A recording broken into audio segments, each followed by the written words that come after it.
I said this 4 years ago and I'll say it again. Those January 6th people did not get any time, the majority of them.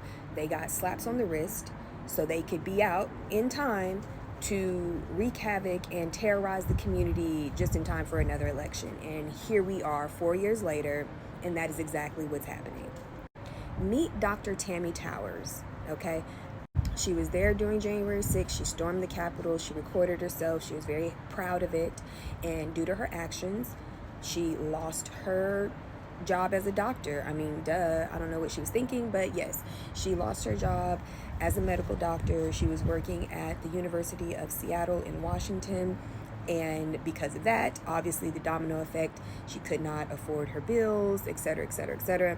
Her home got auctioned off a couple days ago, and when the process servers came to serve her yesterday with papers, she answered the door with a shotgun, and I think she shot at them, but they returned fire and they killed her. So that's her story. Now the question I have is, number one, how did you get access to a weapon? Did you not get felony charges? I mean, I know most of those people on January 6th did not get felony charges. They did, less than a day in jail, couple hours, if that. I mean, this was a real insurrection and they got no time for it, right? And now they're out here terrorizing the community 4 years later. This lady answered the door with a shotgun, could have killed more people when she should be in prison already. Her ass should be locked up somewhere already.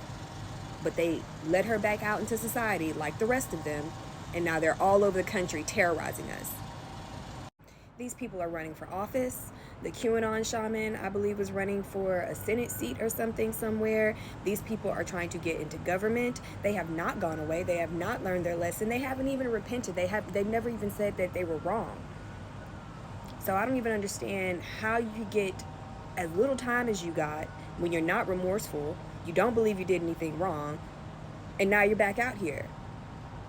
And I would also like to get rid of the notion that these are just a bunch of drunk hillbillies who ran up there, uneducated people. Okay, this is a doctor. She went to medical school, and she is not the only one. There were plenty of doctors, lawyers, accountants, plenty of so-called well-educated people. These were not just a bunch of rednecks, and I hate that that has been the narrative for the last 4 years, that these are just a bunch of uneducated hillbillies who ran up there. That is not the case. Okay, these are your doctors, your lawyer. You interact with these people in everyday life, in everyday society, and they let them back out. Okay, what's that sound? LaMilton? They let him out the system? Yes, they let these people out the system, and now they're back in society all over the country. These people came from all over the country to descend on Washington, D.C., and now they've scattered them back out when they should have just kept them all locked up. And now here we are, the innocent, having to deal with this nonsense.